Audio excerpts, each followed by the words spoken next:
ठीक है। सबसे पहले हम बात करेंगे नर्मदा रिवर की, ठीक है।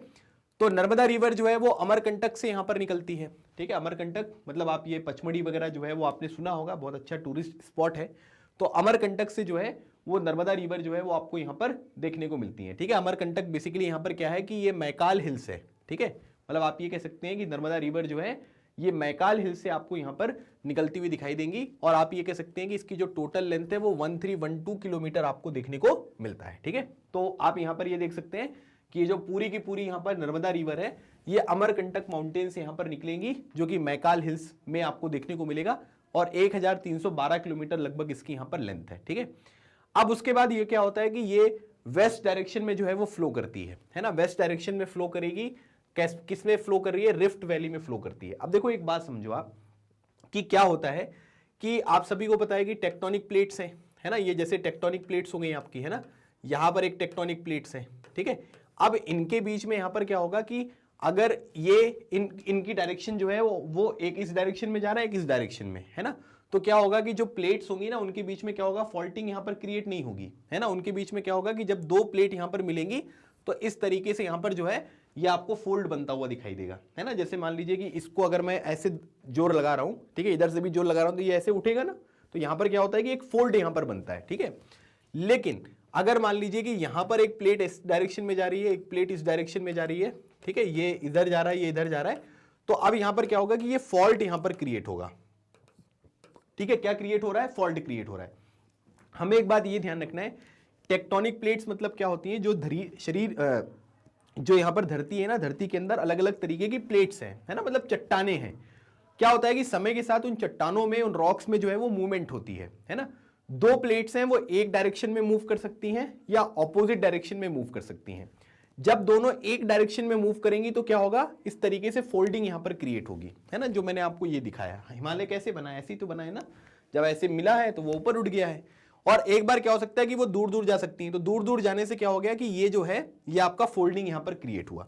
अब इस पॉइंट को आप समझिएगा कि क्या हुआ है भाई, ऊपर की तरफ जो है ये आपका विंध्याचल पर्वत है, ठीक है, और नीचे की तरफ यहां पर जो है ये क्या है, ये सतपुड़ा पर्वत है, ठीक है। इसका नाम मैंने दिया विंध्याचल पर्वत और इसका नाम दिया मैंने सतपुड़ा पर्वत, ठीक है। ये एक अलग प्लेट है, ये एक अलग प्लेट है, ये उधर चला गया, ये इधर चला गया, तो बीच में बताओ रिफ्ट वैली क्रिएट हुई कि नहीं? ये जो फॉल्टिंग यहां पर क्रिएट हुई है इसको हम क्या बोलते हैं? इसको हम बोलते हैं rift valley. Rift valley basically क्या है कि जब आपकी दो यहां पर, ठीक है, अलग अलग प्लेट्स होती हैं, जब उनके बीच में ऑपोजिट डायरेक्शन में फोर्स लगता है तो वो एक गैप क्रिएट करती हैं, तो उसको हम रिफ्ट वैली बोलते हैं। और इसी रिफ्ट वैली में क्या होता है कि मां नर्मदा जो है वो यहां पर फ्लो करती हुई आपको दिखाई देंगी, मतलब नर्मदा रिवर जो है वो यहां पर फ्लो करती है। और इसके बाद यहां पर क्या है कि ये सतपुड़ा है ना, सतपुड़ा के बाद यहां पर नीचे जाओगे तो महाराष्ट्र आपको पड़ेगा, है ना।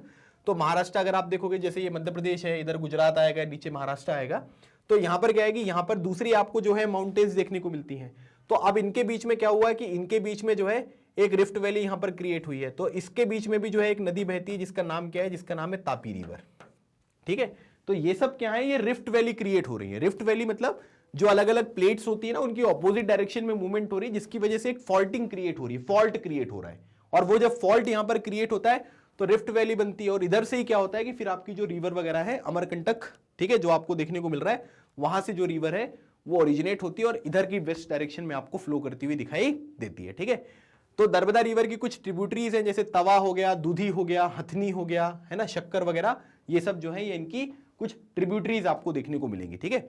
अब उसके बाद ज्यादातर अगर आप देखोगे तो नर्मदा की जो ट्रिब्यूटरीज है ना वो छोटी हैं, है ना, बहुत बड़ी बड़ी रिवर नहीं है, क्योंकि मैंने आपको पहले ही बताया था कि पेनिनसुलर जो रिवर्स हैं उनकी ट्रिब्यूटरीज का जो साइज है ना वो बहुत ज्यादा नहीं होता है। हिमालयन रिवर जो है उनका ट्रिब्यूटरी बड़े बड़े साइज का होगा, लेकिन इनका छोटा होता है। तो ये शॉर्ट है और ये क्या करती हैं कि राइट एंगल पर जो है वो मिलती हैं। तो अभी मैंने आपको ड्रेनेज पैटर्न में पढ़ाया था, है ना, आपसे पूछ लेंगे कि भाई रेक्टेंगुलर जो पैटर्न है वो कौन सी रिवर यहां पर शो करती है, तो वो कौन सी रिवर हो गई, ये आपकी जो है नर्मदा रिवर आपको देखने को मिलेगा, ठीक है। मतलब उसमें क्या होता है कि इस तरीके से जो है ना, रिवर जो है 90 डिग्री पर आपको ट्रिब्यूटरीज जो है वो ज्वाइन करती हैं। रेक्टेंगुलर पैटर्न पर 90 डिग्री पर जो है वो ट्रिब्यूटरीज यहां पर मिलती हैं, तो नर्मदा उसका एक अच्छा एग्जाम्पल आपको देखने को मिलेगा। फिर इसमें वाटरफॉल वगैरह होते हैं, ठीक है, वाटरफॉल आप सब लोग जानते हैं, ठीक है, आप सब लोगों ने घूमा होगा। तो जैसे धुआंधार, भेड़ाघाट, ये सब क्या है कि ये नर्मदा रिवर के ऊपर जो है ये आपको, ठीक है, जलप्रपात देखने को मिलेंगे, वाटरफॉल देखने को मिलेंगे, जो कि जबलपुर में यहाँ पर देखने को मिलता है। फिर बाकी फिर क्या है कि ये अरेबियन सी जो है, गल्फ ऑफ खंबात, उसमें यहाँ पर ये ड्रेन करती है। ठीक है, मैप पे दिखा देते हैं एक बार ताकि आपको चीजें जो है वो यहाँ पर समझ में आए। अब जैसे अगर आप देखोगे तो ये माँ नर्मदा है ना, ऊपर जो है ये आपका विंध्याचल पर्वत है, नीचे सतपुड़ा पर्वत है, यहाँ से ये नर्मदा रिवर जो है वो फ्लो कर रही है, और यहाँ पर ये आपको गल्फ ऑफ खंबात देखने को मिल रहा है, जो कि गुजरात के पास है, यहाँ पर ये ड्रेन कर देती है। ठीक है, अच्छा एक बात ये ध्यान रखिएगा, आप सभी लोगों ने स्टैच्यू ऑफ यूनिटी के बारे में सुना होगा ना। ठीक है, स्टैच्यू ऑफ यूनिटी, आप मुझे ये बताइए कि स्टैच्यू ऑफ यूनिटी जो है वो कौन से हमारे जो पॉलिटिकल लीडर थे, ठीक है, जिनसे रिलेटेड है। ठीक है, इसका आंसर आप मुझे कमेंट सेक्शन में देंगे। ठीक है, बाकी स्टैच्यू ऑफ यूनिटी जो है उसकी हाइट अगर आप देखेंगे तो करीब 181 मीटर की आपको इसकी हाइट देखने को मिलेगी, है ना, और ये गुजरात के केवड़िया जिले में आपको देखने को मिलता है। केवड़िया वहां पर एक डिस्ट्रिक्ट है, वहां पर देखने को मिलेगा, और ये नर्मदा रिवर के ऊपर ही आपको यहाँ पर ये देखने को मिलता है। ठीक है, तो नर्मदा रिवर का जो पानी है वो कहाँ कहाँ पर जाएगा, वो मध्य प्रदेश में भी जाएगा, ठीक है, और गुजरात में भी जाएगा।